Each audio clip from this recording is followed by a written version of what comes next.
waktu di Renaissance tersebut. Saya tunjukkan sedikitlah ucapan tersebut. Saya tak ambil semua. Saya tunjukkan sedikit. Saya amat bersyukur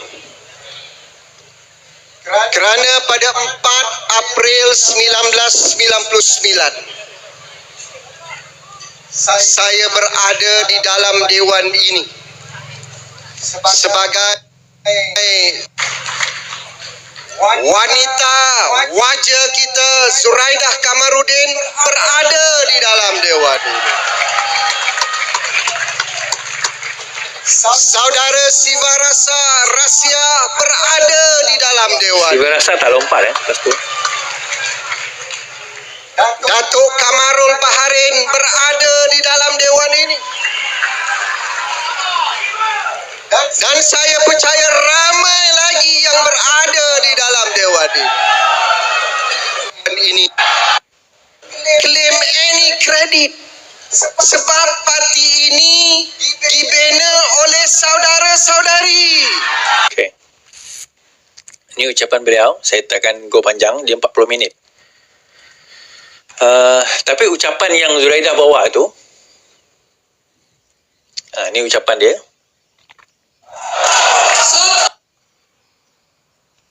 Sebenarnya tuan-tuan boleh Google sendiri benda ni dekat YouTube ada. 1 tahun tak tahu suara Adi Hussein. Ada presiden tak tahu suara Adi Hussein. Dan nama pertikaian kami tak tahu suara. Kenapa? Kenapa nak pertikaian? Saya berani cakap di sini. Tanya kawan-kawan Siva Tekjuang, Haniza dan semua kawan wanita. Saya lah orang yang paling tahan tak tahu suara. Saya lah orang yang paling kacau tak tahu suara. Sebelum Anwar Ibrahim jadi presiden. Itu antara ucapan. Kenangan lah tuan-tuan, kenangan. Tuan-tuan boleh tengok sendirilah. So sekarang hari ni, siapa yang Baba Zuraidah?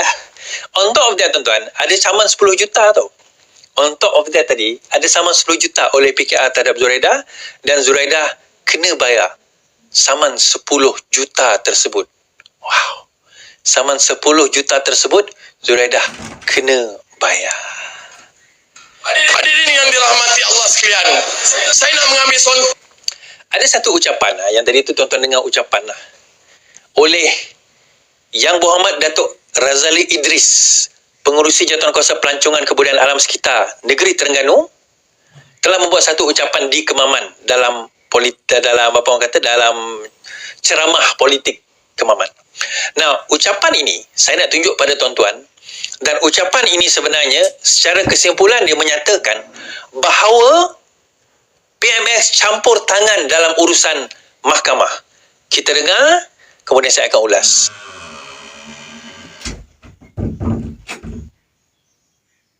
Contoh satu saja keterlibatan kerajaan dalam pemerintahan negara kita. 47 kes dihukum dengan DNNA. Tak tahu apa benda mendatang nama DNNA ni. Itu saja nak khabar. Tapi Syed Saddiq baru ni, saya rasa terharu dengan Syed Saddiq ni. Syed Saddiq ni Pak K 7 tahun kena. Sebab sekali 47 tu DNNA. Jadi 47 dengan Pak K 7 tahun ni, nombor 4, nombor 7 ni sinonim. Macam dibuat-buat. Inilah yang saya fikir jentera-jentera kerajaan, SPRM, lepas tu hakim-hakim yang telah dikontrol oleh kerajaan PMX yang memerintah negara kita pada hari ini. Tak bolehlah.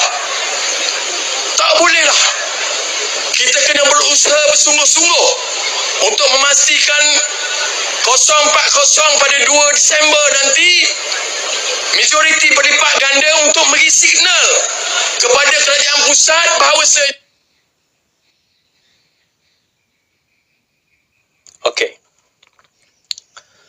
Dia ada beberapa dakwaan. Yang pertama, dia kata DNNA. Dia bukan DNNA by. EXCO ni. DNAA, discharge not amounting to equital. Dia kata apa ke benda ni? Saya pun tak tahu. Kalau kau tak tahu, kenapa kau cakap? Kenapa? Kalau kau tak tahu, yang kau pergi cakap tu kenapa? Jangan bercakap benda yang kau tak tahu. Kemudian dia kata 4 kes 7 tahun. Nasib baik 7 tahun. 4 kes ni tuan-tuan, kalau diikutkan lebih 10 tahun. Lebih 10 tahun. Najib tu kalau ikut, kalau sebab dia buat concurrent tu jadi 12 tahun. Kalau ikutkan kes dia, kalau tak silap saya 70 tahun. Tapi sebab dia kira concurrent, yang ni 7 tahun. Sebab dia dikenakan sebatan. Ini satu hal lagi. Sebatan tu bukan tiba-tiba hakim kata kita penjara dan sebat mana datang sebat? Tak, saya suka-suka nak sebat. Sebatan, hakim hanya boleh menjatuhkan hukuman ke atas apa yang sudah ada di dalam undang-undang. Kalau undang-undang tu kata ada sebatan, kena sebatan lah. Kalau undang-undang tu kata tak ada sebatan, tak adalah sebatan. Ini saya baca ada seorang kenyataan, tak siapa tak, kononnya belajar law dekat UIA, tapi takkan belajar law kat UIA tak faham. Dia kata, kenapa ada sebatan? Kenapa? Bukannya dia merogol. Dia kata, rogol lah. Tetapi undang-undang kalau dia kata ada sebatan, adalah sebatan. Tak ada kena-mengena dengan rogol pun. Kalau sebatan, tetap sebatan. Rasuah adalah satu perkara yang ada sebatan. Untuk makluman tuan-tuan dan puan. Kalau dia kata, taklah, sepatutnya zina dengan rogol. Habis tu arak ada sebatan tu macam mana? Arak pun ada sebatan. Tapi bukan melalui civil, syariah. Pun ada sebatan. Apa logiknya kat situ? Itu undang-undang. Itu yang pertama. Dia kata 47 menunjukkan bahawa kerajaan campur tangan. Saya tanya juga pada Adun, 40 kes Zahid dibebaskan sewaktu korang berkuasa. Adakah pada masa itu kamu mengaku bahawa kamu campur tangan? Yang ni 47, yang tu 40. Beza 7 je. Dia kena DAA, discharge amounting to acquittal, pada tahun 2022. Sebab tu kamu menjadi kerajaan, pada waktu itu Zahid bebas 40 kes. Adakah kamu mengatakan kamu mencampur tangan pada waktu itu? So, satu persoalan kan? Dia macam ni lah tuan-tuan. Be objektif. Jadi sebab itu kita kenalah mempertahankan apa orang kata parlimen ini. Apa kena? Tuan-tuan, kalau betul campur tangan seperti mana dakwaan, nyatakan bagaimana campur tangan itu berlaku. Lihat kes itu secara jelas. Saya nak bagi tahu mudah saja. Syed Saddiq ambil duit daripada parti dia. Parti itu orang lain punya, bukan dia punya. Dia ambil duit, masuk akaun dia sendiri. Zahid, yayasan itu dia punya. Dia pengurusinya. Dia owner kepada yayasan. Bukan kerajaan punya, bukan apa orang kata parti dia punya. Dia punya. Dia ambil, bukan dia ambil masuk poket dia sendiri. Dia buat pinjaman. Semua pertuduhan tersebut berkaitan dengan legitimate business. Tetapi kenapa dia kena tuduh Ais? Itu persoalan dia. Sebab itu saya kata, the devil is in the detail. Tengok detail kes.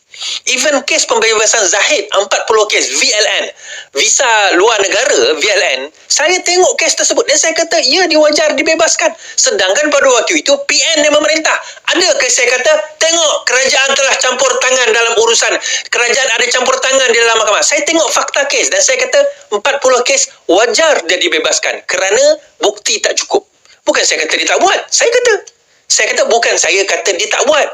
Dan bukan saya kata dia buat. Cuma di dalam pembuktian tak cukup. Siasatan dibuat secara tergesa-gesa, pertuduhan dibuat secara tergesa-gesa, chain of evidence putus, 40 kes dibebaskan sewaktu PN berkuasa, itu saya kata wajar. Saya bukan macam geng-geng DNAA pun tak tahu. Tak apa ke bendanya. Kan? Tak apa ke bendanya. So, siapa yang bercakap tadi tuan-tuan? Inilah ni Mamat ni. Kan? Exco ni tuan-tuan. Exco. Tapi kita nak play apa Exco? Itu Exco DNAA dia tak tahu. Yang ni doktor. Doktor mana? Dr. Siti Mastura. Konspirasi keluarga DAP, Mastura serah bahan merujukan pada polis. Ahli Parlimen Kepala Batas Siti Mastura menyerahkan bahan rujukan kepada pihak polis berhubung dakwanya mengenai hubungan keluarga dalam parti DAP hari ini. Bagaimanapun peguamnya Ahmad Amzar berkata pihak mereka menyerahkan kepada